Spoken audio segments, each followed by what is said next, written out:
Alhamdulillahilladzi hadana li hadza wa ma kunna linahtadiya laula an hadana Allah. Asyhadu an la ilaha illallah wa asyhadu anna Muhammadan abduhu wa rasuluh. Allahumma shalli ala Muhammad wa ala ali Muhammad kama shallaita ala Ibrahim wa ala ali Ibrahim wa barik ala Muhammad wa ala ali Muhammad kama barakta ala Ibrahim wa ala ali Ibrahim fil alamin innaka Hamidum Majid.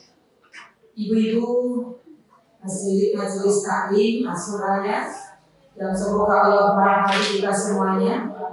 Alhamdulillah pada pagi hari ini kita kembali dengan izin Allah dipertemukan di salah satu taman surga. Disinilah nanti kita sejenak mengistirahatkan hati kita untuk kemudian dari hiruk pikuknya dunia, dari kegalauan dunia, dan disinilah tempat, salah satu tempat untuk mengistirahatkan hati kita yang terperosok dengan urusan-urusan dunia, dan harusnya ibu di sini tenang, ya, tapi jangan ketenangan, mengantuk.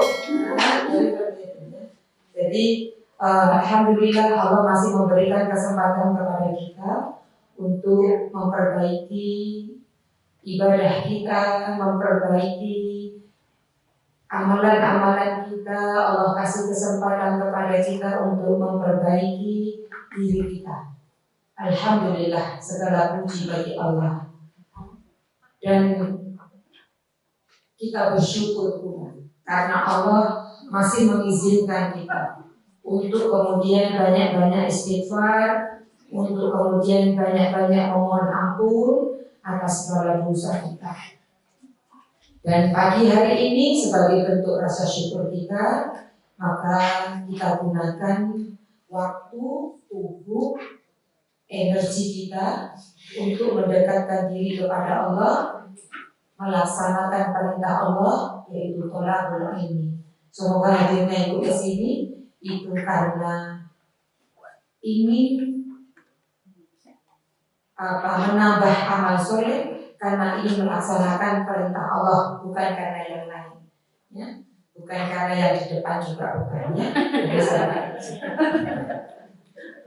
Jadi salawat serta salam tercurah kepada junjungan kita Nabi Muhammad Sallallahu Alaihi Wasallam. Semoga Allah kuatkan kita, Allah istiqomahkan kita untuk mengikuti jalan-jalan beliau, meskipun jalan-jalan itu penuh onak dan duri, meskipun jalan ini menanjak, meskipun jalan ini banyak halangan dan rintangan, tetapi semoga Allah kuatkan dan istiqomahkan kita sampai di penghujung usia kita. Amin ya rabbal alamin. Dengannya kalau kita selalu berada di belakang Rasulullah, mudah-mudahan nanti masuk surganya juga bareng sama Rasulullah. Amin ya rabbal alamin. Ibu-ibu yang semoga Allah merahmati kita semuanya, kemarin terakhir kita sampai sebab sakitnya hati, kan? Apa ada dua kemarin? Kena fitnah syubhat dan fitnah syahwat. Dan inilah dua yang kemudian menjadikan orang itu hatinya sakit dan berpenyakit. Kalau kena fitnah syubhat, ilmunya salah, maka kemudian yang salah dibilang betul, yang betul dibilang salah. Karena sudah pemahamannya sudah berbeda. Karena pemahamannya sudah berbeda, maka ini akan menjadikan keyakinannya. Maka kemudian keraguan, kemunafikan itu adalah penyakit yang kemudian dampak dari fitnah syubhat. Kemudian bid'ah itu juga karena fitnah syubhat. Ya, kemunafikan, kesyirikan akhirnya. Karena dia ragu, tidak yakin, akhirnya dia merambah kepada keyakinannya dan akhirnya dia bisa berbuat syirik. Ini karena fitnah subhan. Karena kalau syahwat maka dia akan melakukan banyak kemaksiatan. Ya, karena sangatnya pengen kaya dengan cara yang cepat, maka dia nipu. Karena pengen tiap tahun pergi umroh dan haji, duitnya uang digowo. Kan gitu, kan syahwat kan gitu. Akhirnya apa namanya? Karena keinginan-keinginan duniawinya itu, maka kemudian dia mencari jalan pintas, atau ketika kemudian tidak bisa bersabar menahan diri syahwatnya, maka kemudian dia berzina dan lain sebagainya, mencuri. Ini artinya syahwat. Oke. Maka kemudian sebagaimana fisik yang sedang sakit, sekarang kita akan membahas tentang kira-kira kalau kita kolesterol, asam urat, kemudian jantungnya kambuh seperti itu, atau ada penyakit-penyakit yang luar biasa, kira-kira dibawa kemana? Hah? Ke dukun? Mana? Ke apa namanya, tenaga kesehatan, ke dokter, ke rumah sakit, betul kan? Oke. Seperti itu pula hati kalau sedang berpenyakit dan penyakitnya tidak bisa kita obati sendiri, maka kita pergi kemudian ke dokter hati. Ya, seperti itu. Sebagaimana kemudian fisik kalau kemudian sakit dia dibawa ke dokter, maka dokter nanti akan mengatakan, Bapak, Ibu perlu istirahat dulu. Gak usah kerja dulu, istirahat dulu. Ya, nah hati pun seperti itu. Nanti perlu diistirahatkan, tetapi memang agak berbeda. Kalau fisik itu perlu refreshing, perlu healing, istirahat itu bisa di kamar, di rumah, kemudian ke villa, ke hotel, gitu ya. Istirahat, kok mulai di rumah menang kan ya, bayarannya juga oke kan gitu ya. Jadi seperti itu, atau ke pantai, atau ke mall, terserah orang yang mau dia healingnya, senangnya, refreshnya kemana gitu. Itu kalau fisik, itu kalau fisik yang sakit, ya. Fisik yang sakit seperti itu, tempat-tempatnya seperti itu ya. Nah, kemudian nanti dokter akan mengatakan, Bapak pantangannya dijaga ya, artinya jangan melakukan pantangan-pantangan ya. Santannya dikurangi, garamnya tidak usah banyak-banyak, jeroannya nggak usah duluan, biasanya gitu kan dokter itu, atau apa seperti itu. Kacangnya ya boleh luru telu, tapi yang satu plus gak usah ya Pak, kalau nanti kok menyut kan gitu. Jadi pantangan ada, lalu kemudian terakhir dokter nanti akan memberikan resep. Nah, resep inilah bisa berupa obat, vitamin, atau lain sebagainya. Nah, sekarang kita bukan bicara soal fisik. Yang kita bahas adalah hati. Ketika hati sakit dan kita tidak mampu melakukannya, maka kita harus seperti halnya fisik, maka hati harus diistirahatkan. Istirahatnya hati itu yang pertama di majelis ilmu. Ya, jadi tempat istirahatnya hati itu di majelis ilmu. Karena disinilah kemudian hati kita tenang. Nah, karena apa? Karena disampaikan, diingatkan tentang Allah, tentang surga, tentang neraka, tentang bagaimana konsekuensi, tentang ibadah seperti itu. Maka majelis ilmu itu adalah tempat yang baik untuk mengistirahatkan hati yang sakit, yang terkena polusi, yang kemudian sedang galau dengan dunia. Disinilah tempatnya. Dan saya lihat ibu-ibu memang wajahnya tenang ya. Nggak tahu nanti kalau sudah dari sini sekitar sini nih ya. Seperti itu, kelingan utang, kelingan anak, langsung kan gitu ya, kelingan bojone kan gitu ya, seperti itu. Atau kelingan tonggone mulai ketemu tonggone senyap dia, kayak gitu lagi. Nah, di sini tempat istirahatnya tadi. Maka kemudian ketika di majelis ilmu itu harus dijaga adab-adabnya. Agar apa? Agar kemudian kita mendapatkan tujuan kita hadir di sini itu memang Allah akan tenangkan. Anzala sakinah, Allah turunkan ketenangan, Allah turunkan rahmat. Ya. Kemudian malaikat itu menaungi. Ya. kemudian nanti disebut-sebut nama kita, maka perlu dijaga adab. Saya melihat kalau di sini insya Allah sudah menjaga adab, ya, karena nanti makan dan minumnya setelah ngaji, ya, jadi seperti itu. Walaupun kalau saya sendiri sih Bu, kalau misalkan di depannya sudah ini macam-macam, ya silakan, jadi kok delok, ayo daripada mikirin terus gak mau pakai sing kata ya suka apa harus bisa. Kalau saya sendiri orangnya agak nyantai. Meskipun kemudian kalau ada orang-orang tertentu ya memang harus dijaga adabnya seperti itu. Maka kalau adab itu dijaga dalam majelis, maka ilmu itu menjadi barokah. Ya, jadi ilmu itu akan menjadi barokah. Orang dulu itu khusyuk banget tuh kalau lagi sedang ngaji. Bahkan disebutkan bahwa kalau sedang mengaji, maka dia itu akan mendengarkan, tidak mau melalaikan pikirannya dengan yang lain, karena apa, sedang dibacakan ayat-ayat Allah, sabda Rasulullah, dan kalimat-kalimat yang kemudian itu kalimat-kalimat untuk mengingatkan, maka mereka tidak menyibukkan pikirannya dengan yang lain. Jadi mereka itu sampai khusyuk gitu ya. Sampai dipisahkan itu ada seorang sahabat itu ketika kakinya digigit oleh binatang berbisa sejenis kalajengking itu tidak terasa. Sampai diingatkan sama sebelahnya itu dijalir-jalir, dia malah ini juga aku bahasanya gitu, tapi tidak bilang, tapi dijalir-jalirnya gitu ya. Barang selesai pengajian baru kerasa kakinya bengkak. Loh, sakit kan gitu. Nah, iya mau tak jalil-jalil mau tak kandani nek sing nyokotan kan gitu ya. Jadi lebih sakit aku mau gak digagasan gitu ya, pakai irongan dari saya kan gitu. Jadi seperti itu karena apa? Karena khusyuk mendengarkan ilmu seperti itu. Maka kemudian ini ada yang harus dijaga karena ilmu itu juga ya, alhamdulillah ibu juga ilmu itu didatangi. Haknya ilmu itu didatangi. Makanya ibu hadir ke majelis ini didatangi. Kita sama-sama datang ya. Jadi kita sama-sama datang sini. Ya.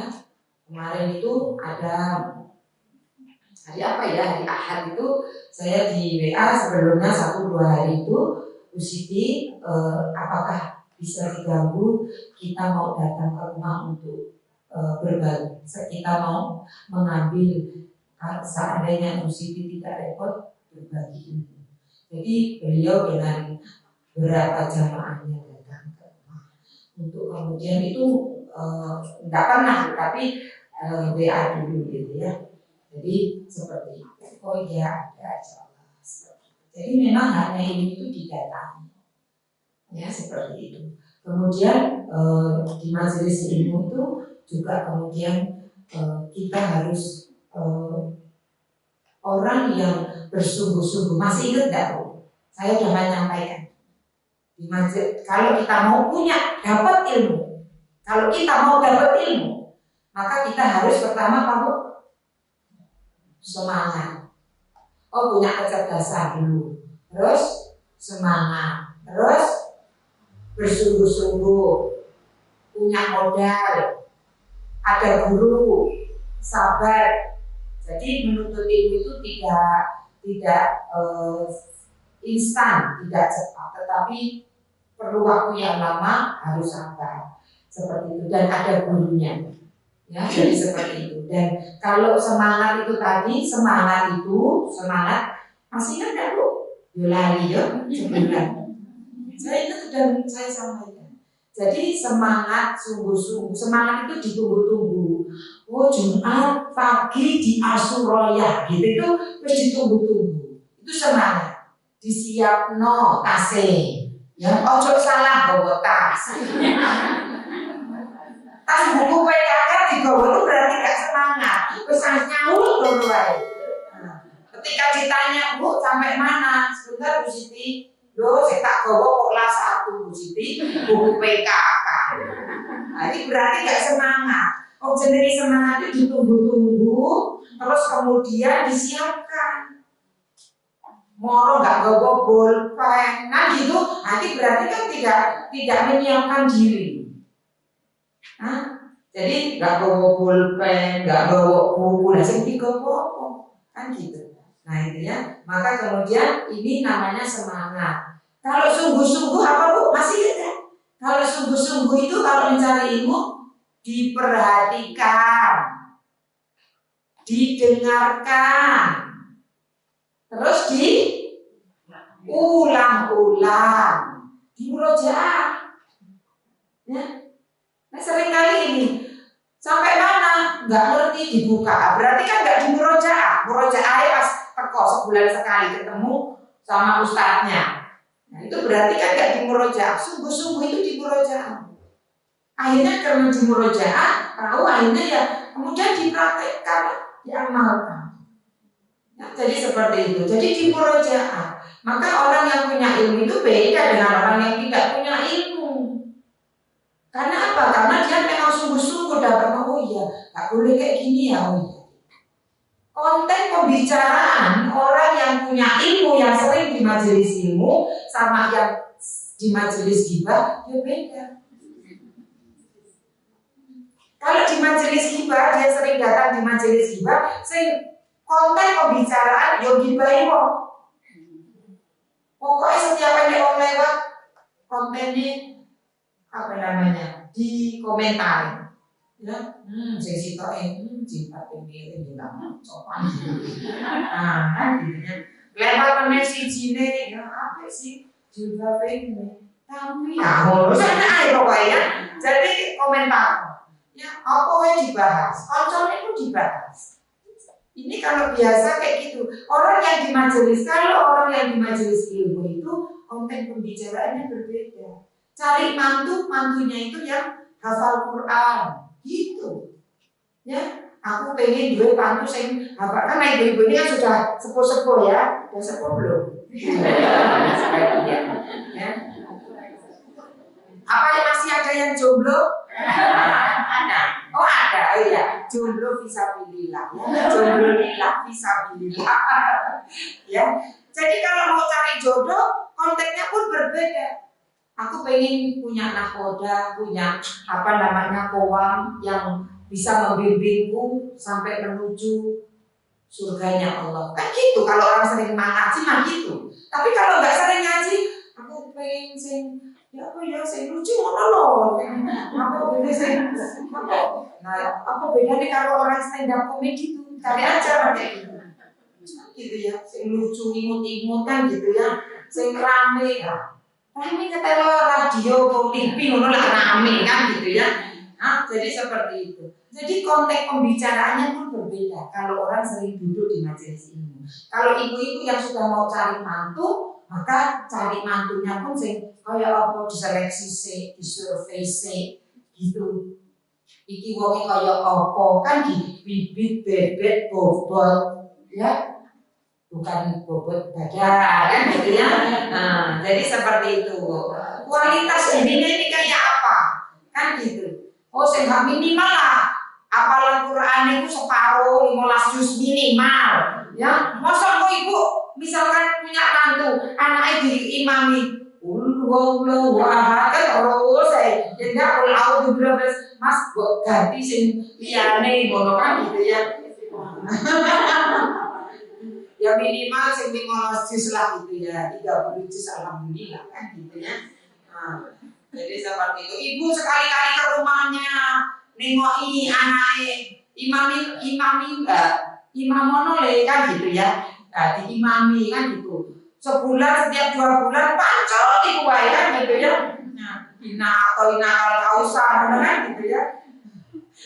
Sing liyane nih kan gitu. Jadi seperti ini. Jadi maka kemudian orang-orang yang di majelis ilmu ini tempat mengistirahatkan hati karena dengan punya ilmu terkendali. Dan nanti akan terhindar dari fitnah syubhat. Nah, di sini tempat mengistirahatkan hati. Bahagia kan Bu? Tenang kan? Bagaimana kabarnya? Alhamdulillah. Biasa. Kan ini nggak dimulai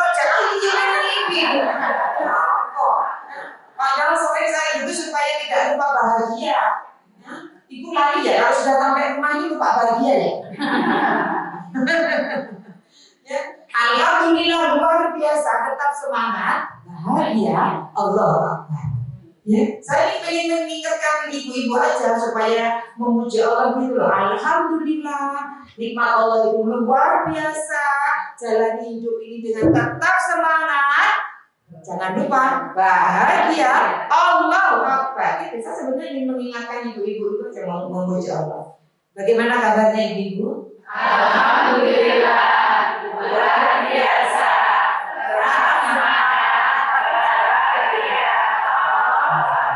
Harus bahagia, oke?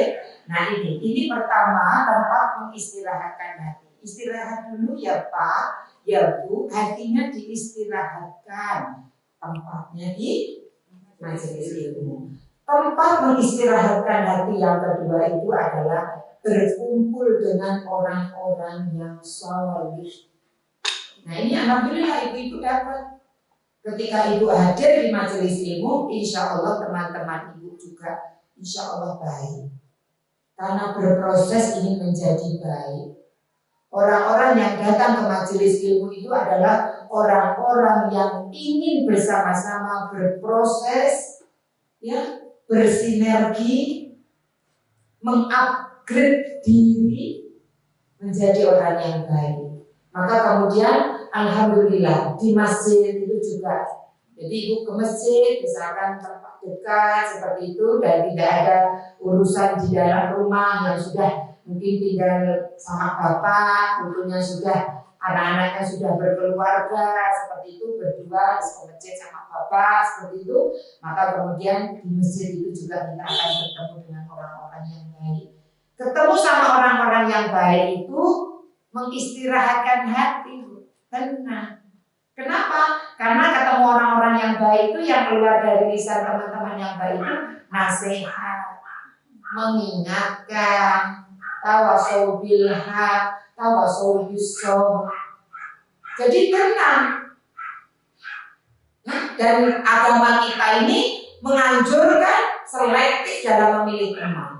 Kalau ibu masih ingat 10 prinsip kaidah tazkiyatun nufus adalah yang ke-8, selektif memilih teman. Karena nanti ini akan berkaitan dengan racun hati yang salah satunya itu banyak bergaul. Itu maksudnya teman. Nah, komunitas mana yang kemudian kita datangi? Kalau yang baik-baik insya Allah diingatkan. Ya apa sih ini anak ya kesel banget, susah banget nih. Terus bojo muli 3 bulan sama pisah kan gitu ya. Karena LDR kan gitu ya. Kerjanya di luar kota seperti itu. Ngurus anak ini kayak ini, ya Allah rasanya kan gitu ya, seperti itu. Nah itu jadi terus kemudian kalau ketemu sama orang-orang teman-teman yang baik, sama itu loh, pahala itu kan gitu. Ajaran Fatihah. Terus saya itu paling anak yang umur 5 tahun, setelah itu wis gak kan gitu. Sing sabar. Ini memang ibu tanamkan kebaikan sama mumpung kan gitu ya, mumpung bujurnya tuh kan gitu ya. Terus mumpung terus dolina kan gitu ya. Jadi kayak gitu mumpung kan gitu. Coba ketika itu bisa di pengajian, coba cas diri kita itu di majelis ilmu gitu ya.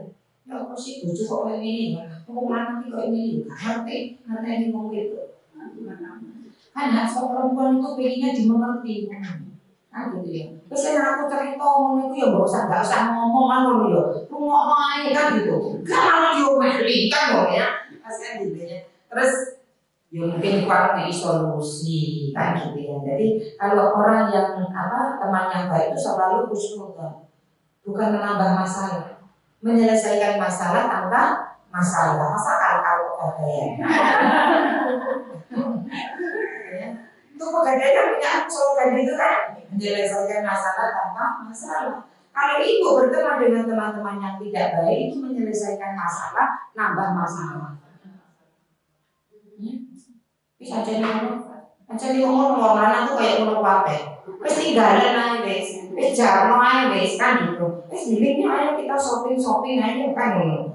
Wes ngerti, yang rumah gene kopi itu ya opo kan gitu malah ada, jadi malah memanas-manasi ngono. Jadi seperti itu. Maka kalau berteman dengan teman-teman yang tidak baik itu akan memunculkan masalah, maka tambahlah sakitnya, penyakit dalam hatinya. Tapi kalau berkumpul dengan orang-orang yang sulit, kita akan diingatkan tentang Allah, dinasihati tentang kesabaran. Sudah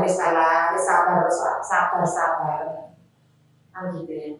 Di belakang punggung suamimu itu loh ada pintu surga yang kamu bisa masuk lewat sana. Betul kan? Betul kan? Dan siapa yang sholat 5 waktunya, puasa di bulan Ramadan, lalu taat kepada suaminya, dia bisa menjaga kehormatan dirinya, dikatakan kepada wanita ini, masuklah ke dalam surga lewat pintu yang mana kau suka. Itu hadis. Ya, jadi itu hadis. Maka kemudian wis taat lah ya, jadi seperti itu. Orang istri yang taat, solihah, istri solihah itu apa Bu? Dipandang menyenangkan, terus diperintah lali, soalnya yang diperintah sering gak taat ya, lali. Yang ingat mesti kalau langsung dia ingat ya, diperintah taat, terus menjaga kehormatan dirinya dan menjaga harta suaminya. Ini istri solihah. Dan tidak ada perbendaharaan yang paling baik bagi laki-laki kecuali istri solihah. Ya seperti itu. Gak usah nyanyi ya, jadi seperti itu. Wes nunggu. Allah akan mengumpulkan dan mempertemukan kita itu dengan orang-orang yang sesuai dengan kecenderungan kita. Kalau kita baik, maka kita akan dipertemukan, dikumpulkan sama orang-orang baik. Kadang itu ruh itu sudah bertemu dulu daripada fisik. Ibu pernah gak merasakan ketika ibu baru kenal sekali, tapi kayak rasanya klik gitu. Saya ketemu Bu Lutfi, mana Bu Lutfi? Gitu ya. Saya baru pertama kenal Bu Lutfi, kayak rasanya klik gitu. Mungkin rohnya itu sudah ketemu duluan. Sama ibu-ibu itu juga saya sudah klik gitu. Sama Bu Lulu juga. Padahal dia belum pernah ketemu sebelumnya. Ketika ketemu itu langsung klik. Mungkin rohnya sudah kenal duluan. Kok rasanya kayak wis tahu ya, kan gitu ya. Langsung cerita kan gitu ya. Padahal kalau orang belum pernah tahu itu kan nggak mau kan jaga diri. Saya ini wajahnya apa wajahnya oh ya saya ini wajahnya ini. Kadang nggak kenal apa cerita masalah gitu loh saya itu maksudnya. Kan nambah beban saja. Nah, jadi artinya maksudnya wajah saya itu wajah apa gitu nggak tahu. Orang ketemu langsung cerita masalah keluarganya gitu. Ya. Jadi seperti itu. Mungkin sudah rohnya sudah klik dulu. Maka fisiknya itu sudah. Ada Bu, saya itu punya teman, dia itu dari Kediri. Ke Malang itu, dia cuma kayak gini katanya. Nggak tahu, saya kalau lihat tante, saya yakin aja. Melihat saya maksudnya. Manggil saya dulu tante. Ya. Lucu ya dulu tante.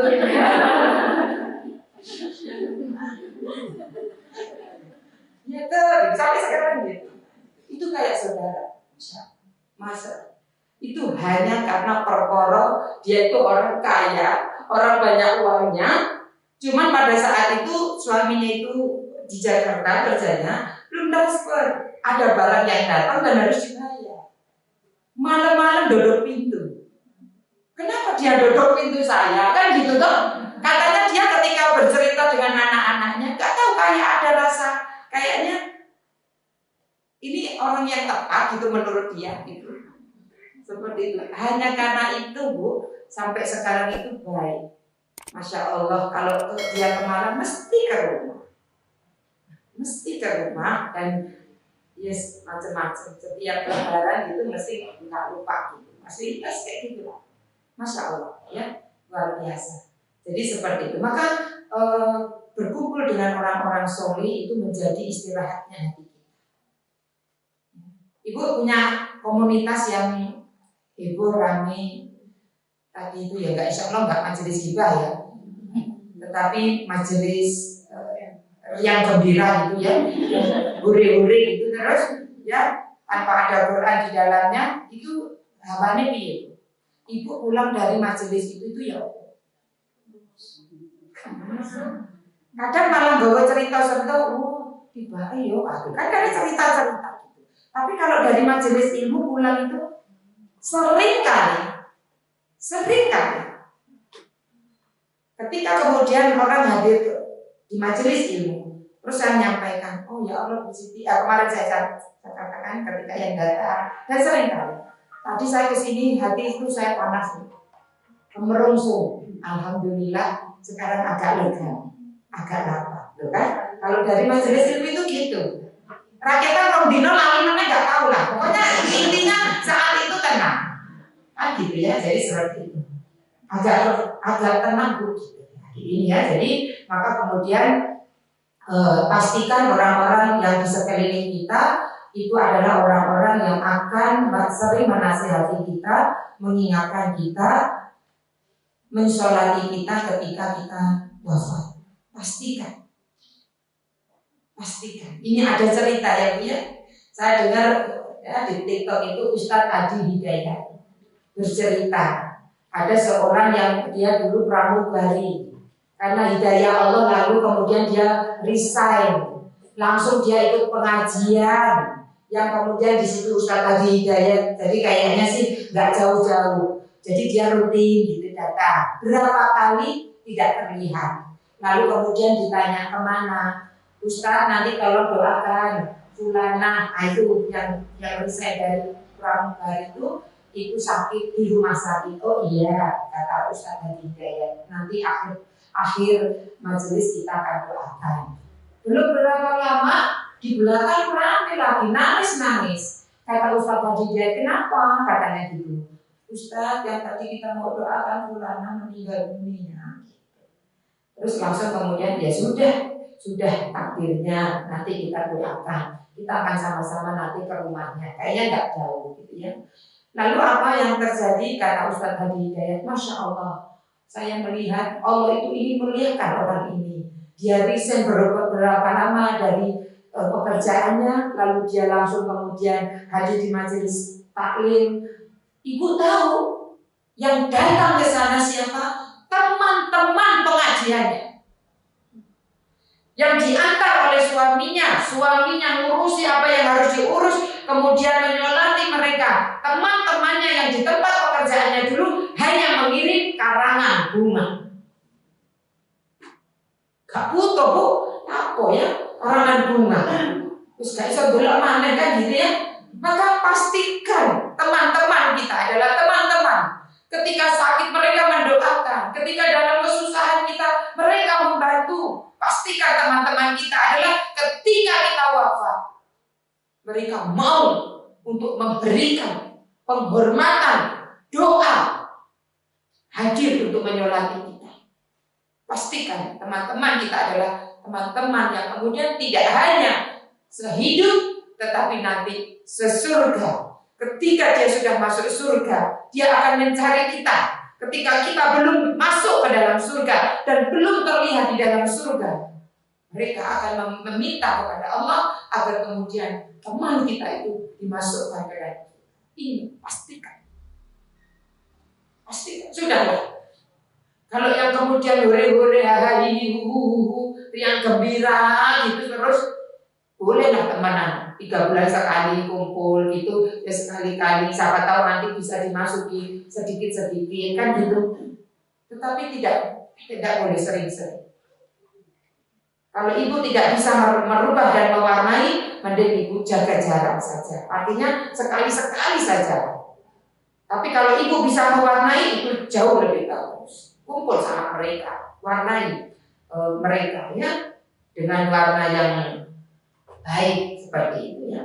Maka ini yang kedua. Jadi maka kemudian Rasulullah pun mengajarkan kepada kita seperti itu agar kemudian kita itu cinta, ya Allah, tolonglah aku untuk mencintaimu dan mencintai orang-orang yang mencintaimu, gitu ya. dan mencintai amalan yang menjadikan engkau cinta. Kan Nabi mengatakan itu, Allahumma inni as'aluka hubbaka wa hubba man yuhibbuka. Kan seperti itu. Dan wa hubba amali yuqarribu ila hubbika. Jadi Rasulullah mengajarkan kepada kita untuk kita cinta kepada Allah, cinta kepada orang-orang yang sama-sama mencintai Allah, dan kita didekatkan kepada amalan, kita mencintai amalan yang mendekatkan diri kita kepada Allah.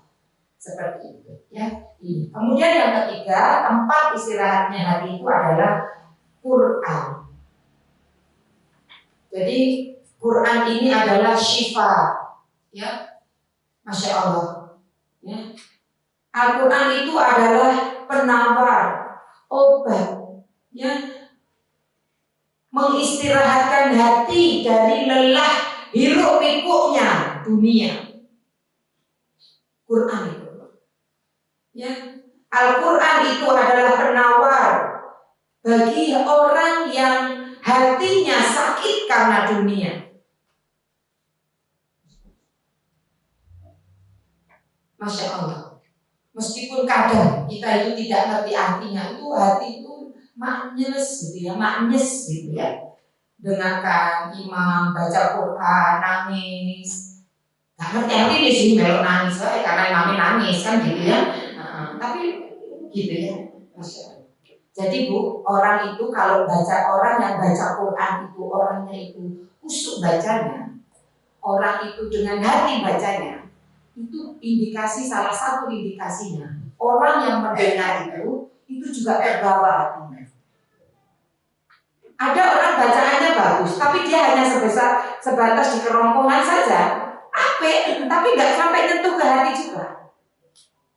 Jadi salah satu orang kalau baca Qurannya itu dengan hati khusyuk, maka yang mendengarkan itu juga nyampainya ke hati. Ibu pernah nggak ketika dengarkan imam lagi sholat nggak nangis? Nggak nangis. Kalau nangis kita nangis, itu melo-melo nangis kita biasanya, ya. Gitu kita ikut nangis gitu ya, karena terbawa emosi imamnya nangis. Tapi kadang imamnya tuh baca nggak nangis, suaranya itu kayak kita, hati kita tuh kayak yang kan gitu ya. Pernah nggak? Atau orang yang baca Quran, kemudian kalau dia bacanya kemudian dengan hati, ya, bukan di dalam hati, dengan hati, maka kemudian itu nyampe ke pendengarnya itu juga dengan hati. Ya, semua itu kalau orang menyampaikan juga dengan hati, biasanya nyampainya itu juga ke hati. Gitu. Ya, jadi seperti itu. Kalau hatinya bersih, itu nyebar, cahayanya itu nyebar, tidak terhalang. Gitu ya. Jadi orang dapat pengaruh dari kebersihan hatinya itu. Lagi lihat aja itu masih tenang gitu. Aja ibu kalau ke dokter, ya, neng rumah gak iso mlaku kan gitu, nang aku ya gak iso ya kan gitu. Barang dibawa ke dokter, lihat dokternya ngecipres. Kan gitu. Ini loh dok, pusing saya itu loh dok, gak bisa itu malu, mau kayak gitu ya. Itu biasanya ngelihat dokter itu separuh itu sudah hilang rasa sakit. Gitu ya. Jadi wis kayak enek sugesti gitu ya. Nah, orang yang hatinya bersih itu orang soleh, itu ketika dilihat aja itu sudah kayak orang itu loh suka nagih-nagih apa bendahara itu ya. Kita lihat wajahnya utang apa utang ya.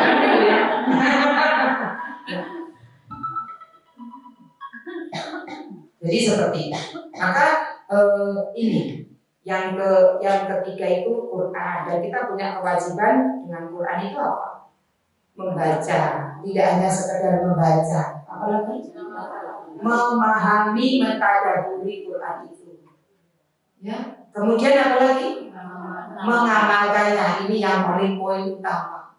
Karena memang Quran diturunkan oleh Allah itu untuk diamalkan. Ya. Kemudian apa lagi?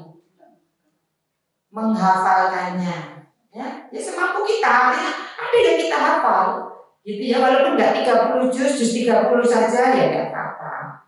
Ya, minimal juz 30 lah ya. Ketika menghadap Allah itu juz 30 itu sudah dipegang. Saya fasilitator salah satu komunitas Quran gitu ya. Ada seorang ibu sepuh, usianya 60 tahun lebih. Masya Allah ibu, saya ada cerita tadi. Ibu ini rajin sampai di saat malam itu ketika dia ikut kan online. Jadi hafalan Quran.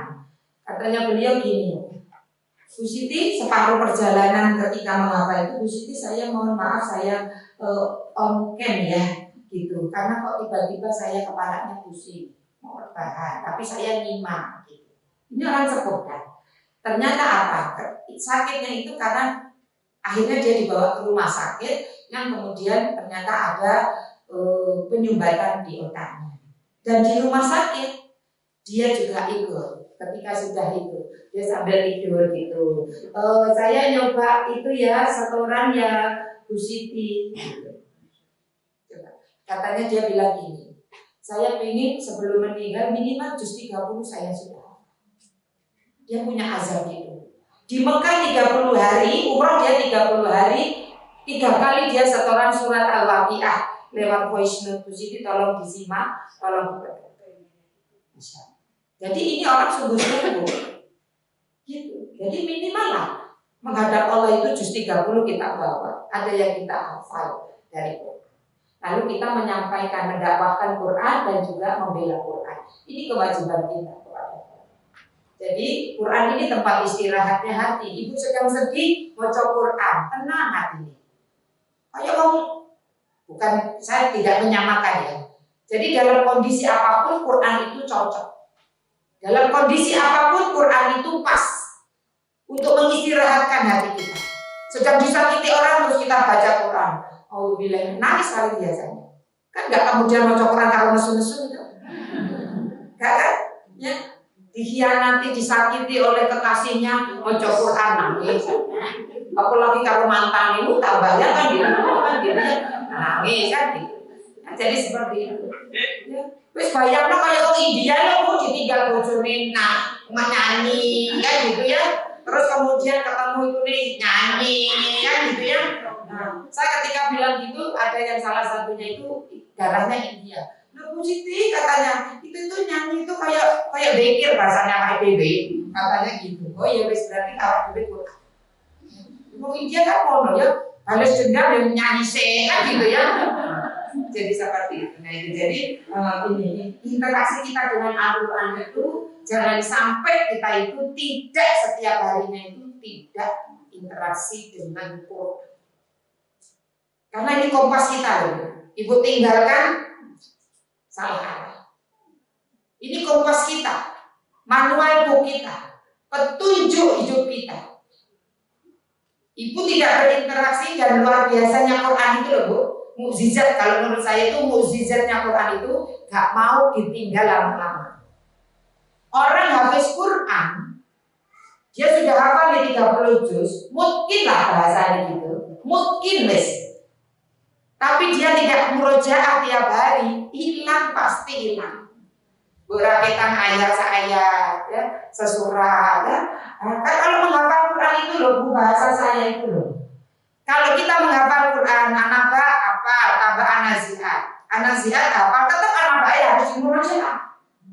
Nah, kalau tidak hilang, guys. Kalau ngayal kita ayat hilang. Saya bilang, Bu, kalau kita menghafal itu Quran itu harus bukan tumbuh satu, mati satu, tumbuh 1000. Kita nambah 1, hilang 1000. Saya bilang itu. Kalau tidak dimurojaah, lo iya. Anaba wes rampung, anaziat rampung, abasa rampung, at-takwir, al-infitar, mutawfifin, kemudian al-insyikak. Anaba ditinggal, ibu tambah surat al-infitar, kalau surat mutawfifin gak diulang, ya gak salah, wes menang. Makanya saya katakan tumbuh 1, hilang 1000. Nah ini ya, maka kemudian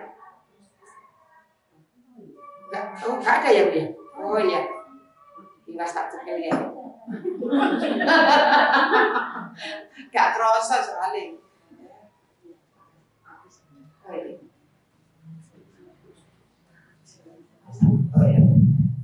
Oke ini ya Bu ya. Jadi jangan sampai kita meninggalkan Quran, interaksi yang terus menerus, bahasanya interaksi dengan dekat ya, dekat dengan Quran. Ini istirahatnya. Wes kondisi apapun, hati kayak apapun, itu Quran. Makanya kalau ibu ada yang pernah ikut, saya nggak pernah ikut. Saya nggak pernah ikut yang pertolongan PP pola pertolongan Allah itu. Saya baca sekilas ini Tazkiyatun Nufus, bodoh saya gitu. Cuman itu dikemas bagus banget, gitu ya. Kan salah satunya bukan Quran kan gitu kan, tenang guys. Seperti itu. Maka ini masalah Tazkiyatun Nafs, masalah manajemen qalbu, masalah kemudian orang bilang tasawuf gitulah, gitu ya. Tazkiyatun Nufus itu. Nah ini kemudian yang keempat, tempat istirahatnya hati itu adalah zikrul maut. Banyak mengingat mati. Banyak mengingat mati itu hatinya akan lembut.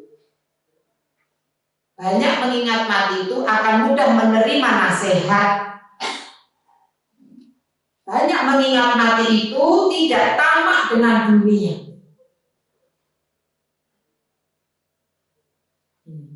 Ketika Ibunda Sofia bertanya kepada Ibunda Aisyah, ada seorang wanita yang kemudian mengeluhkan hatinya keras, maka kemudian Ibunda Aisyah mengatakan, perbanyaklah mengingat mati, itu akan melembutkan hatimu, seperti itu. Jadi memang ketika kita banyak mengingat mati, hati kita itu lembut, mudah menerima nasihat. Kalau sudah menerima nasihat, kita itu nanti prioritasnya akhirat. Kalau sudah prioritasnya akhirat, tidak tamak dengan dunia. Dan ada seorang ulama mengatakan, ketika orang itu mengingat mati, banyak mengingat mati, maka Allah akan mengkaruniakan 3 hal. 1, dia akan mudah untuk taubat kembali kepada Allah. Jadi kalau mengingat mati itu nanti orang itu akan mudah untuk hijrah, bertobat, rujuk kepada Allah, seperti itu. Dan ini banyak cerita-cerita dari para artis itu yang ketika dia takut mati, mengingat mati, maka kemudian itu akan menjadikan dia itu hijrah. Ya, saya kemarin itu juga mengatakan ada seorang di luar ya, ketika temannya yang masih muda meninggal, lalu dia melihat di makamnya, lalu dia mikir, oh kayak gini ya hidup itu, masih muda dia, kemarin sama saya, mungkin kayak kecelakaan apa, sekarang sudah nggak ada, dunianya yang bertumpuk nggak dibawa, ternyata dia ini ketika banyak seperti ini, akhirnya ini juga orang kaya, sandal jepitnya 7 juta. Apa EDW kan sandal jepit 7.000. Ya. Dia mengkoleksi topi mahal, mengkoleksi jam-jam mahal, mengkoleksi tidak hanya itu, mengkoleksi mobil-mobil mahal. Akhirnya kalau mengkoleksi mobil-mobilan, ini mobil teman-teman. Ya, jadi seperti itu.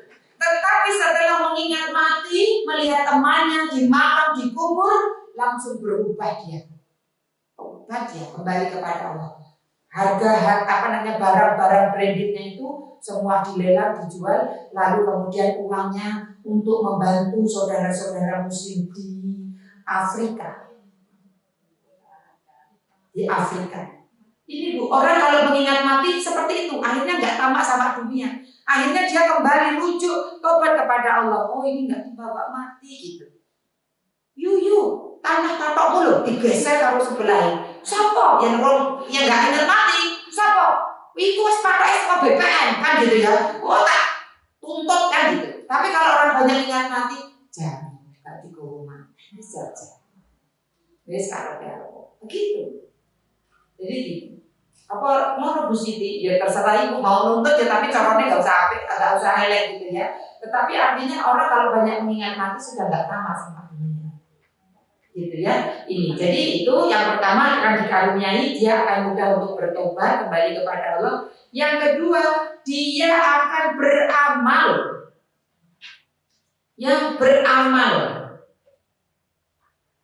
mudah beramal. Kalau orang banyak mengingat mati. Karena orang mengingat mati itu tadi itu prioritasnya di akhirat. Maka dia akan beramal, dimudahkan beramal seperti orang yang tadi itu. Dimudahkan beramal. Ya. Bang Tato juga mudah beramal. Tatoan dulu hidupnya di jalanan, ketika kemudian ingat mati, tidur-tidur perasaan nenek pocong gitu sampingnya itu seperti mati gitu, dia takut mati, akhirnya dia tobat, akhirnya setelah tobat buat rumah tahfidz. Kalau kita yang nggak tatoan, beli rumah tahfidz, dan dia meninggal saat mau launching rumah tahfidznya bagi anak-anak jalanan. Kayak gitu Bu. Kalau orang ingat mati, akhirnya seperti itu. Ya. Kemudian yang ketiga, Allah akan karuniakan qanaah, merasa cukup dengan apa yang Allah berikan itu, merasa cukup, qanaah, tenang Bu artinya. Orang qanaah itu meskipun dunia tidak dalam genggamannya, tetapi posisinya seperti raja. Raja itu kan berlimpah harta, ya. Orang raja dan orang konglomerat sama orang melarat itu, kalau qanaah orang yang melarat itu sama kondisinya sama orang konglomerat. Boleh jadi orang yang konglomerat itu tidak merasa cukup, dia miskin karena kurang kok. Tapi kalau orang qanaah itu merasa cukup, merasa hatinya kaya. Cukup ini buatku. Kalau Allah kasih itu cukup, gitu ya. Karena Allah kasih apa Bu? Allah itu memenuhi apa? Memenuhi kebutuhan kita, bukan keinginan kita. Kalau hari ini belum dipenuhi keinginan kita, berarti Allah memandang kita, kalau dikasih kamu belum siap untuk aku kasih. Jadi Allah itu menunggu kesiapan kita, baru Allah kasih. Kalau hari ini ibu berdoa, memohon, berharap sesuatu, kok belum dikasih, maka boleh jadi kalau dikasih belum siap menerimanya. Bukan siap-siap, itulah sahabatnya Pak Diri. Siap juga rumah gede, siap ini kolam renangnya siap. Kayak iya mah ini kolam renangnya, gak sih dong ngaji, terus sih kolam renang tok. Enek godong siji jipo sampai hari ngaji, urung siap itu berarti. Kalau bologi sudah siap, dijarum mana kolam renangnya, nah gitu kan? Mergo enek saya rusi. Oke. Kan dari setiap orang itu kayak siap-siap, masa nggak siap juga rumah kan nggak siap kadang kita itu. Ya ngaji telat-telat kan gitu ya, sholat di masjid yang masbuk kayak bendino kan gitu. Belum siap. Jadi Allah itu memberi sebenarnya ketika Allah belum memberi, karena Allah tahu kita belum siap. Tapi kalau sudah dikasih tahu kita siap. Oh takjur harta itu siap dia, gampang ngalirkan. Oh kayak ini, nah, itu berarti udah siap. Didekep dewe dihitam gitu, ya sak lembar hilang bingung kan gitu, itu belum siap. Kalau dia sudah siap menjadi keran, itu berarti Allah siap menitipkan harta kepada dia. Seperti Abdurrahman bin Auf, itu orang tidak bakat miskin, itu Abdurrahman bin Auf itu. Arab dia miskin, aduh ini orang kaya katanya nanti di akhirat carry rebusuk gone, kata Ibunda Aisyah. Kan Rasulullah pernah bersabda, orang kaya itu nanti karena auditnya banyak, jadi carry, karena keakian kudu dihitung, gitu kan? Abdurrahman bin Auf itu pengen jatuh miskin bahasanya. Apa coba? Dia membeli apa coba? Membeli kurma busuk. Ada kan ceritanya. Tapi ternyata kurma yang busuk dicari sama orang, harganya mahal, tak bakal miskin di sini. Ya, seperti itu. Ibu kalau kemudian Allah itu sudah tahu kapasitas kita. Ya, ini orang dikasih harta, dia akan pergi. Udah, tambah terus, tambah. Karena dijadikan keran sama Allah. Ini uang gak dikei, soalnya yang itu harus medit tok iya. Wis medit senengane ujub sombong. Ya, seperti itu. Sudah ini, maka zikrul maut ini yang ketiga, qanaah tadi ya, merasa cukup. Kali ini istirahatnya hati, Bu.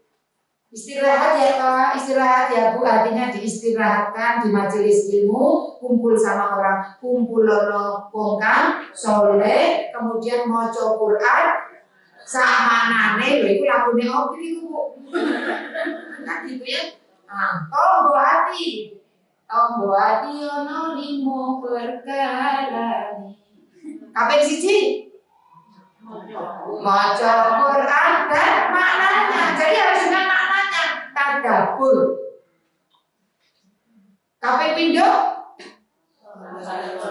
Nah, cocok ya? Cocok. Istirahatnya hati itu kumpulono wong soleh. Nomor 3. Salah ya. Sholat malam lakono. Kan gitu. Kemudian kaping apa?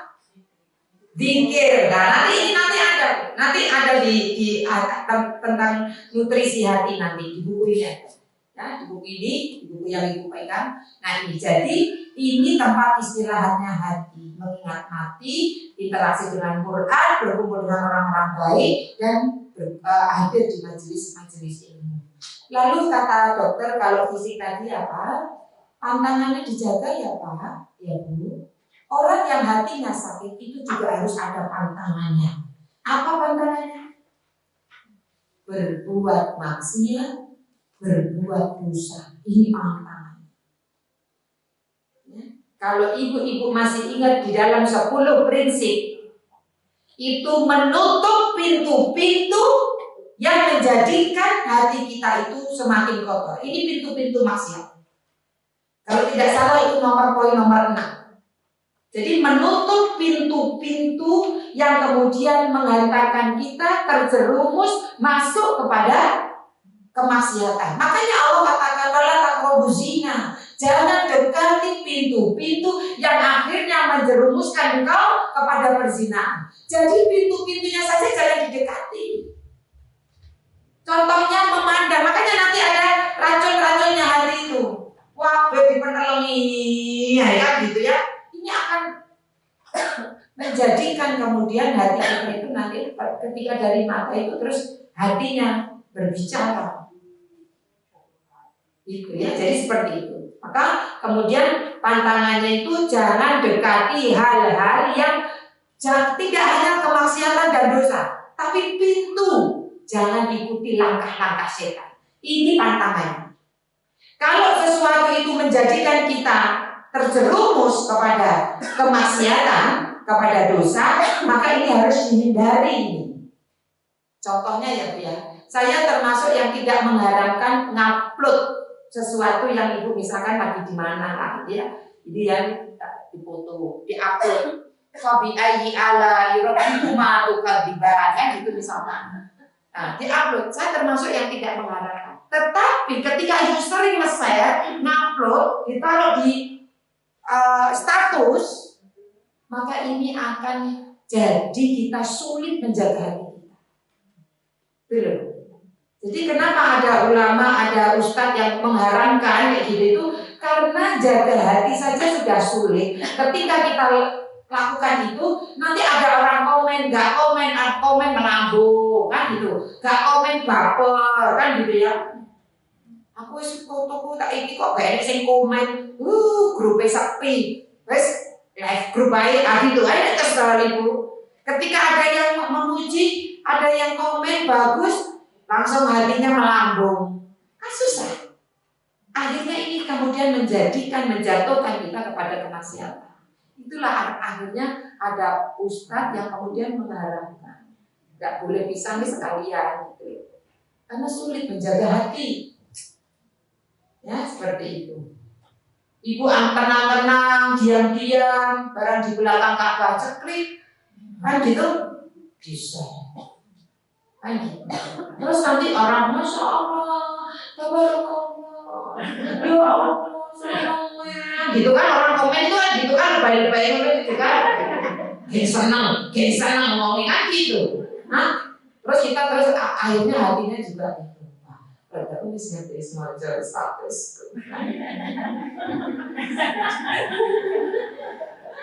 Saya nggak ngerti Bu, saya itu nggak ngerti medsos, saya termasuk yang capek. Ya syukur alhamdulillah saya bersyukur. Karena mungkin kalau misalkan medsos itu mungkin saya bolak-balik, saya ganti foto profil saya saja nggak bisa. Ketika diganti dikomenin orang, emang foto profil bukan gitu tak lihat. Oh iya, nggak ngerti anakku saya ganti nggak bilang gitu. Nggak bisa saya. Jadi alhamdulillah itu ya. Terus yang ketiga, dokter akan ngasih resep kalau itu penyakit fisik. Nah, kalau ini penyakit hati, maka obatnya itu kan dikasih obat, dikasih vitamin kan? Kadang kan gitu. Nah, obatnya itu apa? Obatnya itu istighfar sama tobat. Bomnya itu.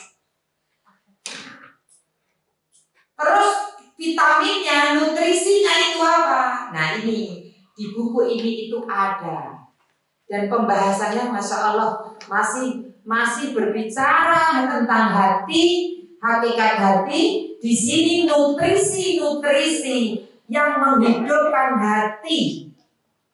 Ya, kalau buku ini halaman 46. Kalau yang ini.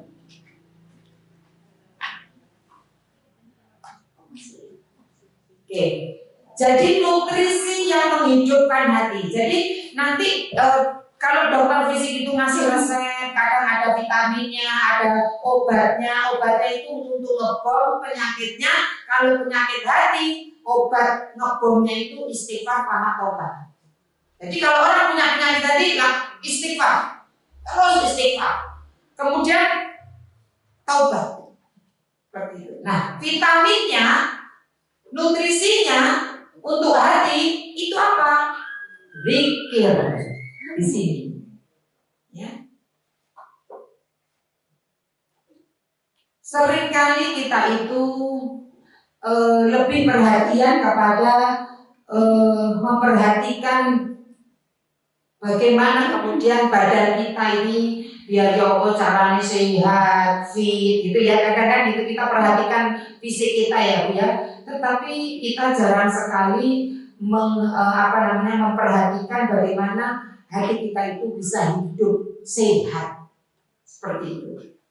Kadang orang itu bahagia dengan punya fisik yang luar biasa, tetapi dia lupa ketika hatinya itu sakit, ketika hatinya mungkin alhamdulillah mati, maka dia kadang itu tidak memperhatikannya. Ya, jadi maka kata seorang soleh betul mengherankan seorang manusia itu. Mereka menangisi orang yang jasadnya mati, tetapi tidak menangisi orang yang hatinya mati.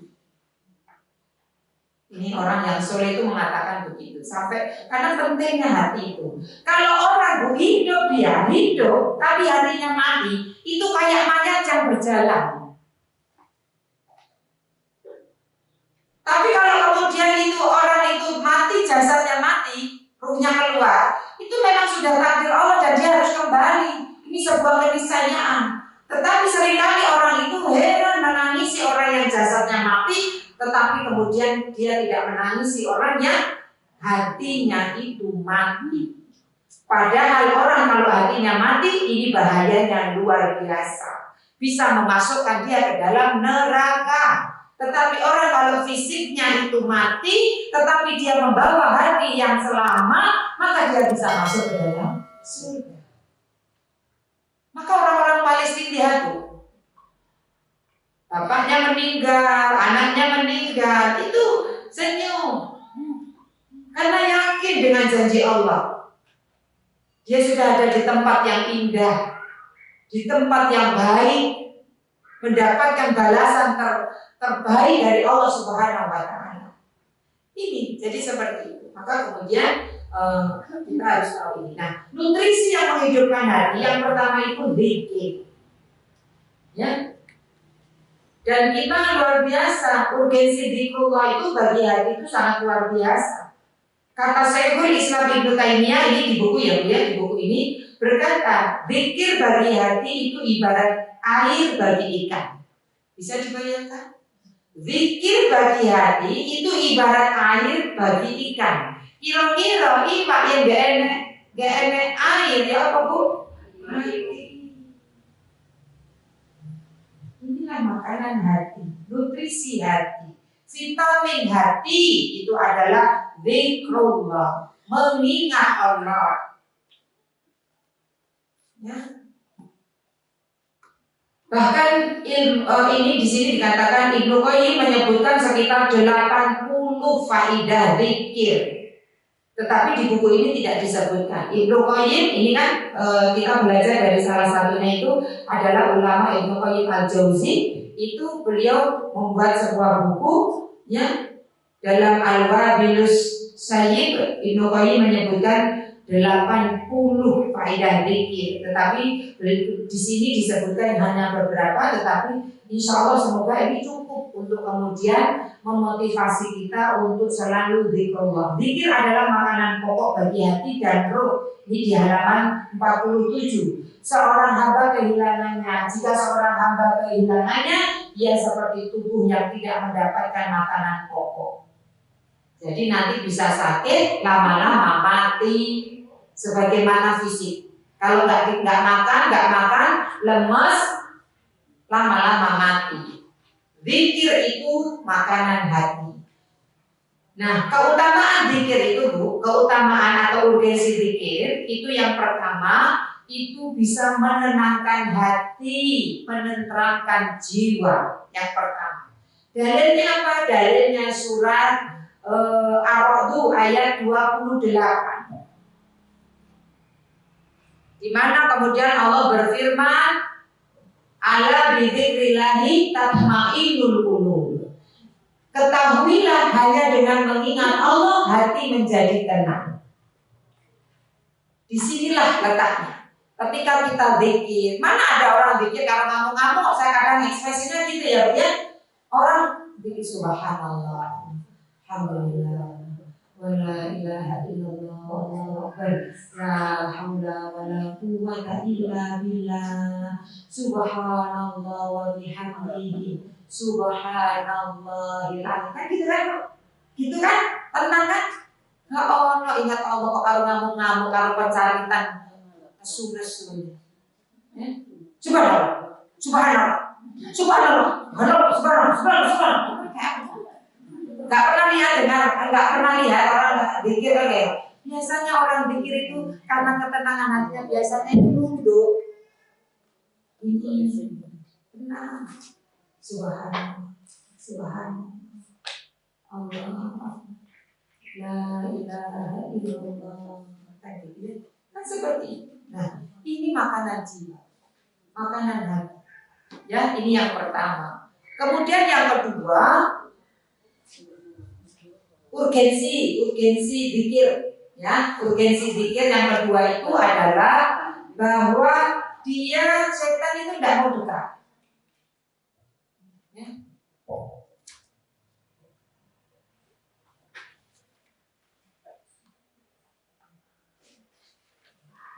Jadi setan itu tidak mau dekat. Tidak mau didekati setan. Setan itu nggak mau dekat. Karena apa? Setan itu, Bu, sifatnya kan bersembunyi, khannas. Ya, alladzi waswisu fi sudurin nas. Khannas itu mengawasi sembunyi. Dia melihat peluang lemahnya seseorang. Jadi kalau dia berzikir, maka setan nggak muncul.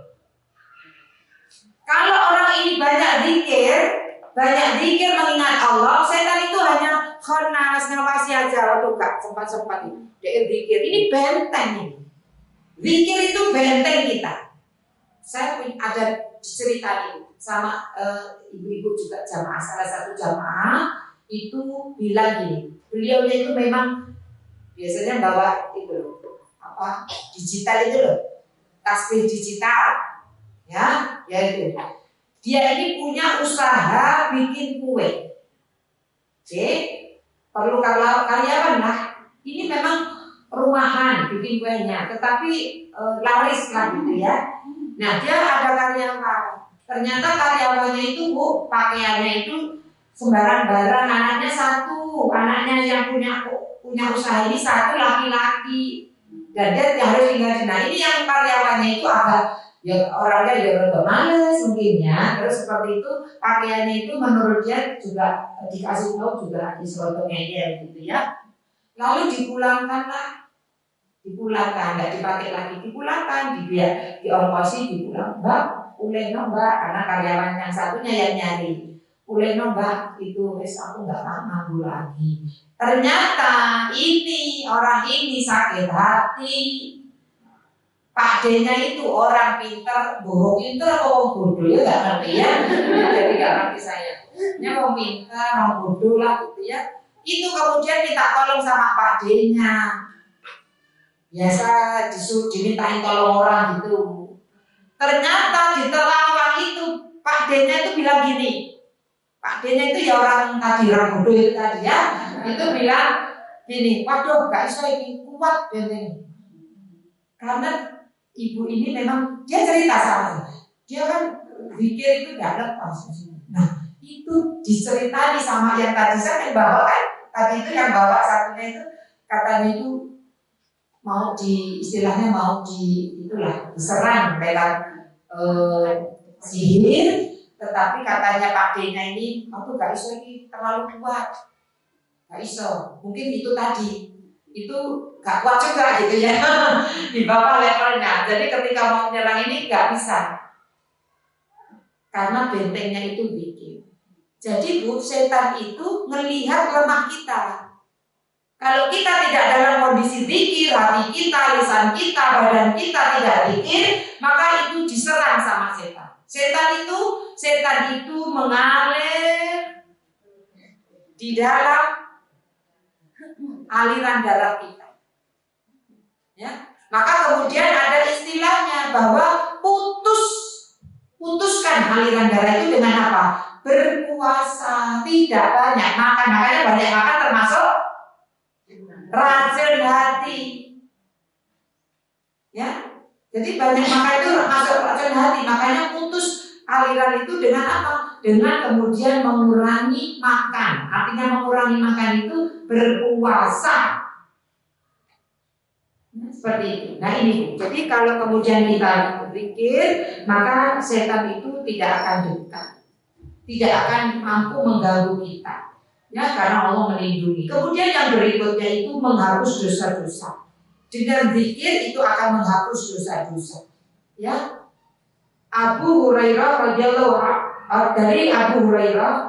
radhiyallahu anhu Rasulullah bersabda. Rasulullah sallallahu alaihi wasallam bersabda. Siapa yang mengucapkan subhanallah wa bihamdihi sebanyak 100 kali, maka dihapus segala kesalahannya atau dosanya walaupun sebanyak buih di laut. Makanya ini menjadi zikir pagi sore. Ya. Jadi zikir pagi sore itu Bu, itu dikumpulkan ulama dari hadis-hadis Nabi yang kemudian Nabi mengatakan ini dijadikan ini zikir pagi sore kita. Ya. Jadi itu bisa menghapus dosa. Bahkan ketika kemudian satu kalimat zikir itu akan ditumbuhkan satu pohon di surga. Jadi kelihatan nanti kalau surganya itu gersang gitu ya, maka arah zikir. Ya, tapi yang rimbun kan gitu ya, itu tadi saya sampai salah saya ini omai dulu tiap waktu tadi. Itu loh Bu kemerangkul itu loh Bu, apa pohon itu loh apa sini itu. Apa itu namanya? Matisa gitu. Saya ini omai waktu yo kan kayak omai ku dhisik kan gitu. Kalian kok yo sepeda motor betul kan gitu. Masya Allah. Saya bilang tadi sama ulang senengnya urung ning surga bulut piye aku. Wis seneng dhewe. Piye ning surga? Kan gitu ya. Iku dada munggah kursi itu. Kan? Ning surga ya Allah ini senang sudah senang. Insya Allah ya. Jadi seperti itu. Kalau ibu mengalami sesuatu itu kaitkan dengan akhirat. Kaitkan dengan akhirat. Orang soleh itu kayak gitu dulu. Ngelihat orang bakar roti. Ingat neraka. Ya neraka dhewe. Enak ya ketok roti niku enak. Neraka dhewe. Ingat neraka. Ya, Masya Allah. Jadi ketika saya ke Masjid Ar-Rahman beli cerita. Ya, pertama kali ke masjid itu sama majelis taklim satunya itu saya mau wudhu, terbuka sedikit lapangan golfnya, lapangan yang punya rumah, yang punya masjid itu kan lapangan golf tuh, cuman dikit sih. Terus saya pengen lihat, kan penasaran ya Bu ya, jadi mau menungso kepo gitu. Pokoknya ini. Terus ada yang menjaganya Bu. Ibu tidak boleh ini wilayah yang privasi, ibu tidak boleh.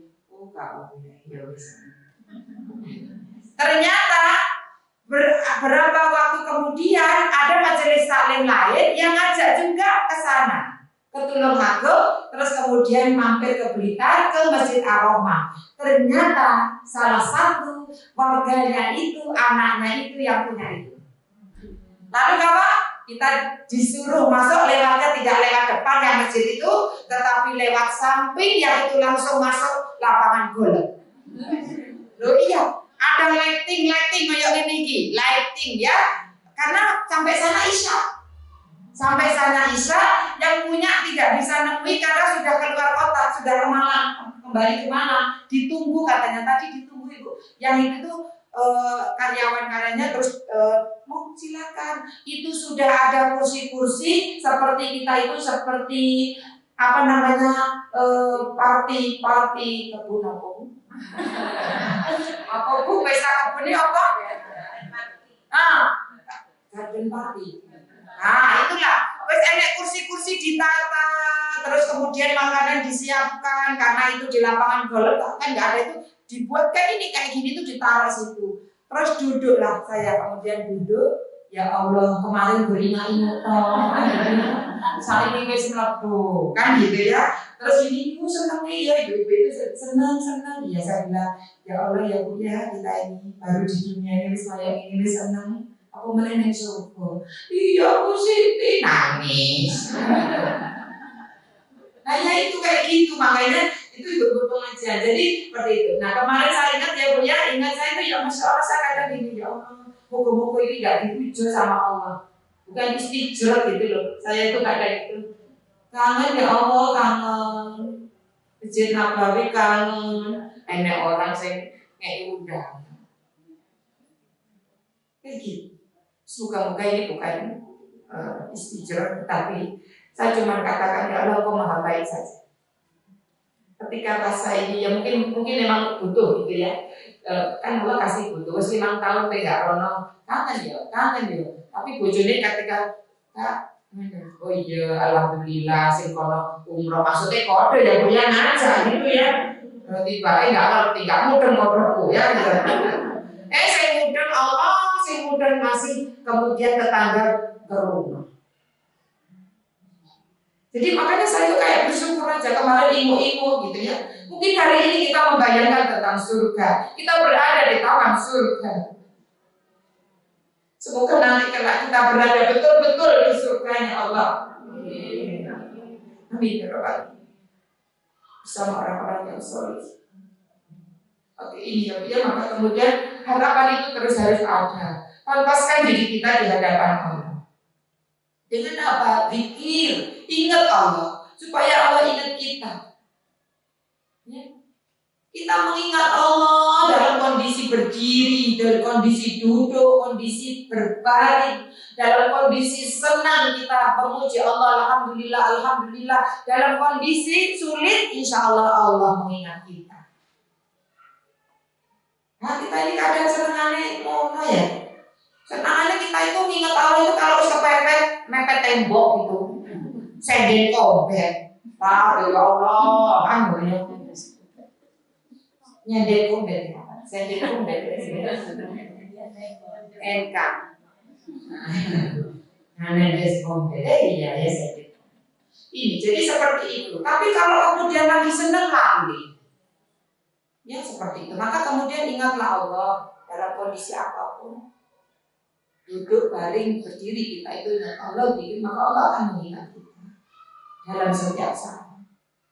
Ya jadi seperti itu. Ini yang kedua ya, ketiga ya, menghapus dosa. Kemudian dijanjikan yang keempat, dijanjikan surga. Ya. dijanjikan surga. Banyak sekali sih Bu, jadi banyak sekali. Kemudian yang berikutnya, jelas kita akan lebih dekat dengan Allah. Karena apa? Karena kita selalu menyebutnya, mengingatnya dalam kondisi apapun. Jadi begini Bu, jadi kita mengingat zikir itu seperti apa? Ya. Zikir itu berzikir dengan menyebut nama-nama Allah, Asmaul Husna, sifat-sifatnya dan pujian-pujian baginya. Ya seperti subhanallah, kan ada kata-kata maha suci Allah, la haula wala quwata illa la ilaha illallah, alhamdulillah, Allahu akbar. Kan itu kita menyebut nama Allah. Tapi juga bisa juga zikir itu menyebut tentang hal-hal yang berkaitan dengan nama-nama dan sifat Allah. Qadarullah wa masya Allah. Rumahmu apa? Masya Allah. La quwata illa billah. Gitu. Disanjung orang, kita kemudian kembalikan, ingat, ini semua kehendak Allah kok. Ini kan yang dikatakan oleh Ashabul Jannah yang ada di surat Al-Kahfi, pemilik kebun. Nah, kenapa kamu kalau masuk kebunmu kamu nggak bilang Masya Allah, la quwwata illa billah? Kenapa kamu masuk kebun malah sombong, ujub, ngerasa bilang katanya ini nggak akan binasa kebun ini, karena kebun ini luar biasa. Gak kiamat gak teko wis iki. Kalaupun teko kiamat, aku akan diganti dengan yang lebih baik dari ini. Sombong. Diajari sama yang pemilik kebun satunya, temennya yang nggak patek soge, ya dikasih tahu. Katakanlah, Masya Allah, la quwwata illa billah. Jadi kita kaitkan. Makanya semua dikaitkan. Lihat apa dikaitkan. Ya. Jadi kalau melihat api yang sangat membara gitu ya, ya Allah, narullah, lebih hebat apinya Allah, narullah. Ini panas kalau api dari gunung Merapi itu lahar kan gitu. Ini panas, belum mendekat saja sudah rasa panasnya luar biasa. Tapi kemudian ini belum seberapa. Narullah, apinya Allah lebih hebat, panasnya Allah lebih hebat, 70 kali dari panas api yang ada di dunia yang paling panas. Jadi seperti itu ya Allah. Ya Allah kok bisa terbakar. Nanti Allah kalau dikenal Allah, kita berlindung kepada Allah dari api neraka. Itu jadi itu dikaitkan. Ya. Melihat kemudian orang yang cacat, orang yang kemudian ada sesuatu kekurangan. Subhanallah, engkau tidak pernah gagal dalam mencintai Allah. Pikiran kita kan ini, kok orang cacat ya, kok matanya seperti itu. Logikanya kita kan gitu. Tapi kita langsung subhanallah, jauhkan Allah itu dari sifat-sifat yang tidak pantas disematkan kepada Allah. Dia cacat, ya Allah, engkau tidak pernah salah mencipta. Ya Allah, engkau tidak pernah gagal dalam produkmu, tetapi ini ujian bagi orang ini, ujian bagi yang melihatnya. Subhanallah, maha suci Allah, subhanallah. Gitu. Belum sing ganteng gitu ya, pangeran atau orang yang lucu gitu ya, anak kecil lucu gitu, masya Allah, masya Allah, gitu. Kaitkan, itu namanya kita zikir. Ya. Kita kadang lali ya Bu ya, kalau tadabbur alam ya. Ya, karena kita kalau healing itu lupa. Kalau kemudian lihat laut yang biru, jernih, wow, keren, kan gitu. Lali, masa Allahnya lali, ya. Foto sek nomor siji, foto sek, ya kan gitu ya, selfie, kan gitu ya. Lupa ini ciptaan Allah, masya Allah. Allahu Akbar. Itu tadabbur alam berjudulnya, ya. Oke, selfie nih, kan gitu. Jadi tadabbur alam, mentadaburi ayat-ayat kauniyah. Ya, tapi ternyata gile karo foto wis oke. Ayo rujane situ kan gitu ya. Oke. Jadi zikir itu bisa dengan berzikir menyebut nama Allah. Yang kedua bisa menyebut tentang hal-hal yang berkaitan dengan Allah, nama sifat-sifat Allah. Ketika Allah mendengar loh kalau kita ngomongin orang gitu. Allah melihat apa yang kita lakukan. Innallaha sami'ul basir kan gitu. Nah itu. Terus yang ketiga mengingat perintah dan larangannya. Ini juga artinya zikrullah.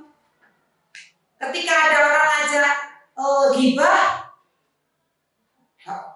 kita ingatkan dosa besar ya kan gitu ya. Misalnya gak usah nambah-nambah dosa menengi aku dosa aku tulis oke kan gitu. Seperti makan bangkai saudaranya. Riba loh itu riba loh kan gitu. Jadi mengingat perintah dan larangannya itu sesungguhnya kita sedang zikrullah. Tidak tanda tangan yang bukan hak kita itu sedang mengingat Allah. Mau marah sama suami, mencak-mencak, enggak boleh. Istighfar, astagfirullahaladzim. Ini mengingat Allah. Ya. Ingat tanggane nganyel ke awake dhewe. Iki wis arep digene. Tapi gak boleh tetap kudune ini kan gitu ya. Ini zikrullah. Gitu. Ketika di jalan kemudian dititin orang begini emosi, kan gitu. Ketika ini ingat Allah, gak boleh. Wal-azimi kan gitu. Menahan amarah. Nah itu namanya zikr. Paham ya? Ketika kemudian kita antri, tekone keri, jaluk dhisik, gak oleh iki. Zalim ki karo wong. Memburi. Silakan Bu, maaf, silakan. Ini ingat Allah, zikrullah. Mengingat hukum-hukum Allah, perintah larangannya Allah, itu pada hakikat yang kita telah zikrullah.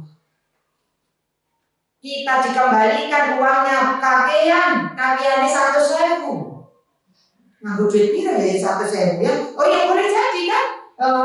Susu 200.000 kan gitu. Kalau disusui 300.000, terus kita gak menang aja. Oh rezeki kan gak boleh nolak rezeki ya. Iki wes fitnah subuhan iki ini. Jarene gak boleh nolak rezeki kan ngono. Untuk itu carane itu kayak ngono itu bukan pada tempatnya. Kan gitu ya. Jadi seperti itu.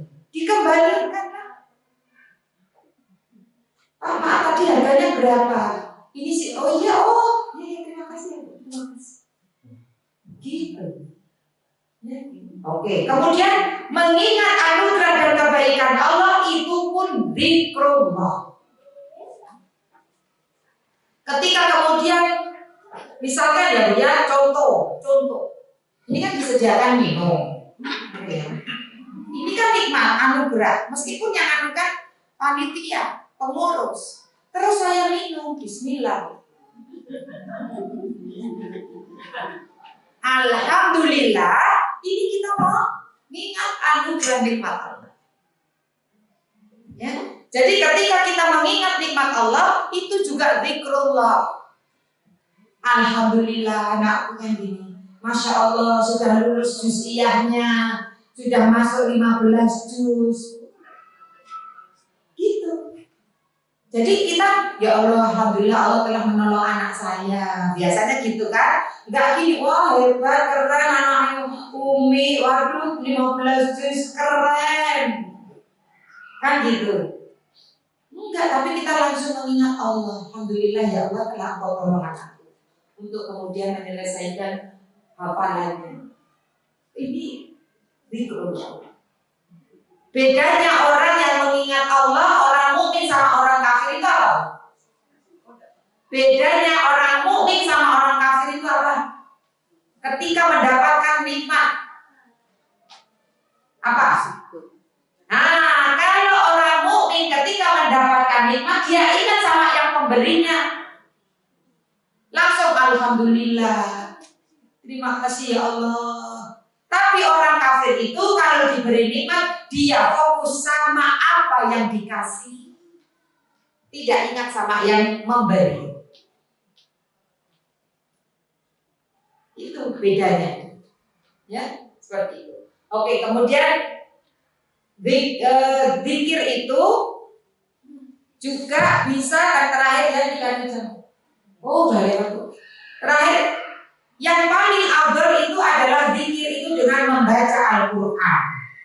Ya, karena Al-Qur'an itu mengandung berbagai obat dan kesembuhan bagi hati dari segala penyakit. Allah berfirman di dalam surat Yunus 57, ya ayyuhan nasu qad ja'atkum mau'izatum mir rabbikum wa shifaa'un lima fi sudur. Ya, wahai manusia, ya ayyuhan nas, wahai manusia, qad sungguh ja'atkum telah datang kepada kalian mau'izatum. Mau'izah itu pelajaran. Ya, mau pelajaran mir rabbikum dari Tuhan kalian, wa shifaa'un dan obat lima bagi siapa saja, bagi apa-apa fi sudur dari apa-apa yang ada di dalam dada. Ini nanti akan dilanjutkan insya Allah keutamaan zikir yang lainnya. Ini zikir itu jadi bisa seperti itu. Baca Quran itu zikir, sholat itu ya zikir. Ya, di dalam surat Toha ayat 14. Inani anallah, kan gitu kan? Maka kemudian ingatlah aku dan sholatlah untuk mengingatku.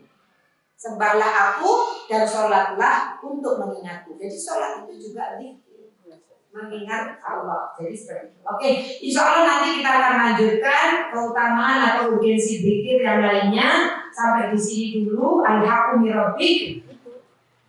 Ada yang bertanya kah? Tidak ada ya? 57. Apa? Oh, Toha 14. Jadi sholat itu juga bentuk zikir kita kepada Allah. Toha ayat 14. Innani anallah wa'bud wa aqimis shalah lidzikri. Kayak gitu ya. Jadi aku adalah Allah, sembahlah aku dan dirikanlah sholat untuk mengingatku. Berarti sholat itu juga bentuk zikir kita kepada Allah karena mengingat hukum, aturan, perintah Allah. Itu tadi ya. Jadi berzikir itu tidak hanya lisan, tetapi banyak hal yang kemudian kita bisa lakukan dengan anggota badan kita, mengingat hukum, mengingat nikmat Allah, maka itu juga sudah berzikir. Wallahu a'lam bishawab. Gak ada yang bertanya? Oh ada. Oh beda. Enggak Bu. Waalaikumsalam warahmatullahi wabarakatuh. Kalau bersolawat itu apakah tidak? Iya, nanti di sini ada bersolawat. Jadi ini nutrisi juga. Jadi solawat itu sebetulnya bukan termasuk ke zikir, tetapi nanti bisa juga dimasukkan zikir karena kita diperintahkan oleh Allah untuk bersolawat. Ketika kita bersolawat, kita mengingat perintah Allah untuk kita bersolawat. Tetapi solawat itu sebetulnya memintakan, kemudian mendoakan, memintakan ampun. Itu artinya Allah bersolawat kepada nabinya, berarti Allah memberikan kebaikan-kebaikan kepada nabi. Kita bersolawat, malaikat bersolawat, malaikat itu memintakan ampunan kepada Allah, kepada nabinya. Kita bersolawat itu kemudian kayak memuji gitu ya, artinya menyanjung, memberikan pujian-pujian kebaikan kepada Rasulullah. Jadi nanti ini ada nutrisinya itu zikir, baca Quran, kemudian sholawat, terus istighfar di buku ini. Jadi nanti kita akan bahas satu-satu. Zikir keutamanya apa, baca Quran, terus sholawat itu keutamaannya apa, terus istighfar itu juga keutamaannya apa, supaya kita kemudian termotivasi. Jadi kalau dikatakan sholawat itu termasuk enggak, termasuk pada tadi mengingat perintah Allah, itu juga masuk zikir. Kita diperintahkan untuk bersholawat. Allah dan malaikat bersholawat, maka bersholawatlah kalian kepada Nabi. Nah itu berarti kita mengingat perintah Allah. Jadi bisa masuk, kalau di kalau kita lihat dari sisi itu tadi termasuk, tapi kalau lihat dari bacaan sholawatnya itu enggak termasuk. Tapi kalau melihat ini perintah Allah termasuk zikir. Itu ya Bu ya. Allah a'lam bishawab. Ada lagi? Tidak ada. Nah, ada Bu serat jadi nanti. Oke Ibu, mohon maaf lahir batin. Insya Allah ketemu di tahun depan. Insya Allah Januari. Alhamdulillah. Akhiru da'wana, saya akhiri penyampaian saya sampai di sini. Billahi taufiq wal hidayah. Assalamualaikum warahmatullahi wabarakatuh. Oh iya, doa kafaratul majlis. Iya, kita ada kafaratul majlis. Subhanallahumma wa bihamdika asyhadu an la ilaha illa anta astaghfiruka wa atubu